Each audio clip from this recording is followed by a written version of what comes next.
Highway पर ढाबे ड्राइवरों का दूसरा घर होते हैं, पर क्या हो जब कोई ढाबा आपका आखिरी घर बन जाए।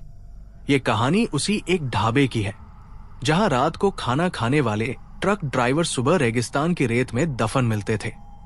मेरा नाम शंभू सिंह है। राजस्थान की मिट्टी में जन्मा, यही पला बढ़ा। जिंदगी ने ज्यादा कुछ दिया नहीं, सिवाय एक पुरानी खटारा ट्रक के। पिछले 10 साल से मैं इसी ट्रक पर जैसलमेर से जोधपुर के बीच मसाले और अनाज ढोता था। यह रास्ता मेरी रगों में बसता था। मीलों तक फैला सुनहरा रेत का समंदर, तपता हुआ सूरज और रात की बर्फीली खामोशी। मैं इस रेगिस्तान के हर टीले, हर मोड़ से वाकिफ था, या मुझे ऐसा लगता था। यह कहानी शुरू हुई एक नए ढाबे से। जैसलमेर से करीब 100 किलोमीटर दूर हाईवे पर एक बिल्कुल वीरान इलाके में अचानक एक नया ढाबा खुल गया था। नाम था रॉयल राजपूताना ढाबा। ये अजीब था क्योंकि उस इलाके में पानी की कमी की वजह से कोई रुकना भी पसंद नहीं करता था। पर वो ढाबा रात में दूर से ही अपनी रंग बिरंगी लाइटों से चमकता था, जैसे रेगिस्तान में कोई नखलिस्तान हो। मैंने कई बार उसे दूर से देखा, पर कभी रुका नहीं। ड्राइवरों के बीच एक अंधविश्वास होता है, नई और अनजानी जगहों पर रात में नहीं रुकना चाहिए। पर एक रात मुझे रुकना पड़ा। मैं जैसलमेर से एक अर्जेंट डिलीवरी लेकर जोधपुर जा रहा था। मेरे ट्रक का एक टायर पंक्चर हो गया। टायर बदलने में मुझे 2 घंटे लग गए। रात के करीब 12 बज चुके थे और मैं भूख और थकान से बेहाल था। तभी मुझे दूर वो रंग बिरंगी लाइटें दिखी। रॉयल राजपूताना ढाबा। मेरे पेट की भूख ने मेरे अंधविश्वास पर काबू पा लिया। मैंने सोचा, एक वक्त की रोटी ही तो खानी है, क्या हो जाएगा। मैंने अपना ट्रक ढाबे के सामने पार्क किया। ढाबा बाहर से बहुत शानदार लग रहा था। साफ सुथरी चारपाइयां, एक बड़ा सा तंदूर और हवा में दाल बाटी की मनमोहक खुशबू। ढाबे पर मेरे अलावा 2 और ट्रक खड़े थे और 2 ड्राइवर पहले से ही चारपाई पर बैठे खाना खा रहे थे। ढाबे का मालिक एक लंबा चौड़ा रोबदार राजस्थानी आदमी था, जिसकी बड़ी बड़ी मूंछें थी। उसने अपना नाम ठाकुर साहब बताया। उसके अलावा ढाबे पर एक छोटा लड़का था जो शायद 15-16 साल का होगा। वो पानी और सलाद परोस रहा था। आओ भाई साहब, आओ। ठाकुर साहब ने एक बड़ी सी मुस्कान के साथ मेरा स्वागत किया। आज तो लगता है तूफान आएगा। अच्छा किया जो रुक गए। मैंने आसमान की तरफ देखा। वहां बादलों का एक कतरा तक नहीं था। मैंने उसकी बात को नजरअंदाज किया और एक चारपाई पर बैठ गया।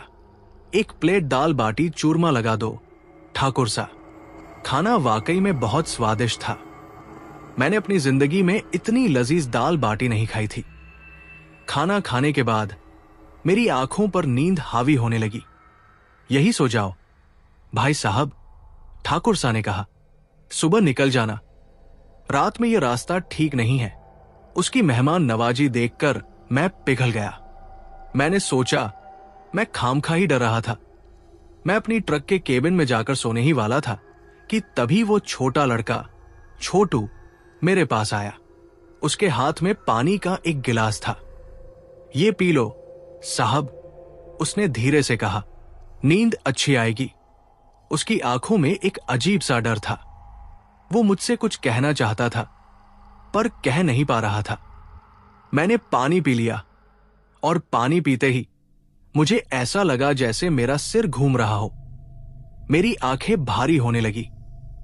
शायद थकान की वजह से। मैंने सोचा, मैं केबिन में गया और सीट पर लेटते ही गहरी नींद में सो गया।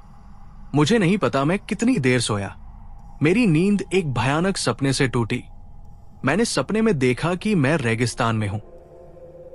मेरे हाथ पे रेत में धंसे हुए हैं और मैं हिल नहीं पा रहा हूं।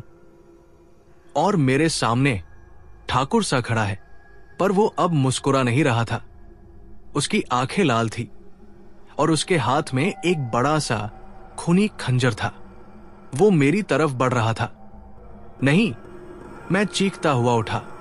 मेरा पूरा शरीर पसीने से भीगा हुआ था। मेरा सिर बुरी तरह दुख रहा था। मैंने बाहर देखा, सुबह हो चुकी थी। मैंने राहत की सांस ली। वो बस एक बुरा सपना था। मैं केबिन से नीचे उतरा हाथ मुंह धोने के लिए, और तभी मेरी नजर उस जगह पर पड़ी जहां रात में वो 2 दूसरे ट्रक खड़े थे। वो जगह खाली थी। शायद वो लोग सुबह जल्दी निकल गए होंगे। मैंने सोचा। मैं ढाबे की तरफ बढ़ा। ढाबे पर कोई नहीं था, न ठाकुर सा न छोटू। तंदूर ठंडा पड़ा था। चारपाइयां खाली थी। यह बहुत अजीब था। सुबह के वक्त ढाबे पर सबसे ज्यादा भीड़ होती है। मुझे एक अजीब सी बेचैनी होने लगी।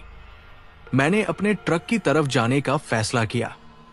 जैसे ही मैं मुड़ा, मेरी नजर रेत पर बने कुछ निशानों पर पड़ी।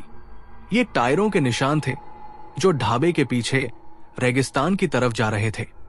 पर ये सिर्फ टायरों के निशान नहीं थे, उनके साथ साथ किसी चीज को घसीटने के भी निशान थे।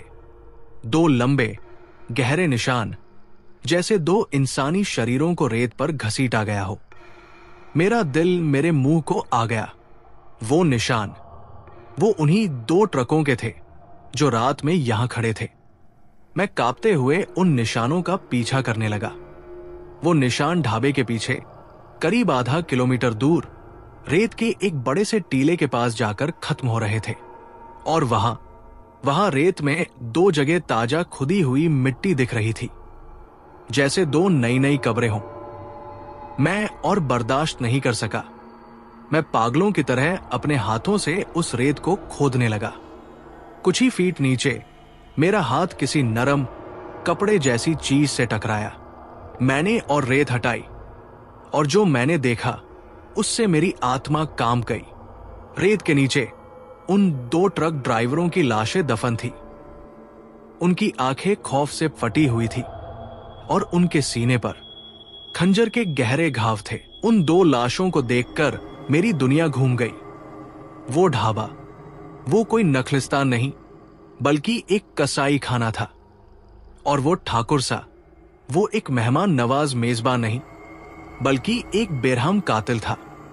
उसने उन दोनों ड्राइवरों को मारा और अगला नंबर मेरा था। मैं किसी तरह बच गया था। पर कैसे?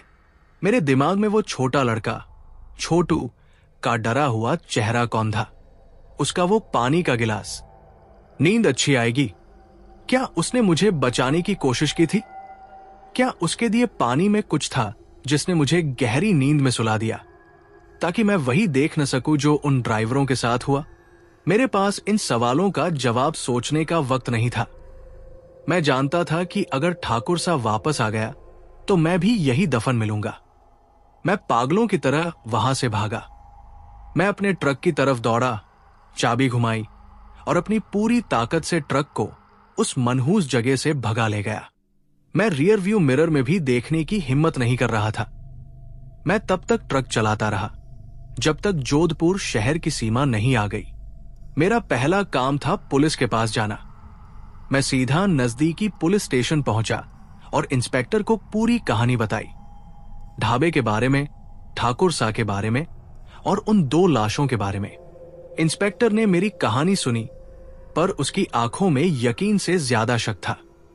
तुम्हें यकीन है कि तुमने जो देखा वो सपना नहीं था? उसने पूछा। हो सकता है तुम थके हुए थे। साहब, मैं अपनी जिंदगी में इतना जागा हुआ कभी नहीं था। मैं चिल्लाया। वहां 2 लाशें हैं, आप चलकर देखिए। शायद मेरी हालत देखकर, या शायद अपनी ड्यूटी के नाते, वो एक टीम के साथ मेरे बताए हुए पते पर जाने के लिए तैयार हो गया। मैं भी उनकी जीप में बैठ गया। जब हम उस जगह पहुंचे तो मेरा दिल धक धक करने लगा। पर वहां कोई ढाबा नहीं था। जहां कल रात रॉयल राजपूताना ढाबा अपनी रंग बिरंगी लाइटों से चमक रहा था, वहां आज सिर्फ एक पुराना टूटा फूटा बरसों से बंद पड़ा ढांचा था। उसकी छत गिर चुकी थी, चारपाइयां टूटी हुई थी और तंदूर में जाले लगे हुए थे। ऐसा लग रहा था जैसे वहां सालों से कोई नहीं आया हो। ये क्या है? मैं हकलाया। ढाबा तो यही था। इंस्पेक्टर ने मुझे एक घूरती हुई नजर से देखा। मजाक कर रहे हो शंभू सिंह? ये जगह तो 10 साल से भी ज्यादा समय से बंद है। नहीं साहब, मैं सच कह रहा हूं। मैं लगभग रोने लगा। और वो लाशें, वो टीले के पीछे है। हम सब उस टीले की तरफ भागे, पर वहां भी कुछ नहीं था। न कोई खुदी हुई रेत, न कोई कब्र, सिर्फ मीलों तक फैला हुआ शांत रेगिस्तान था। अब क्या कहोगे?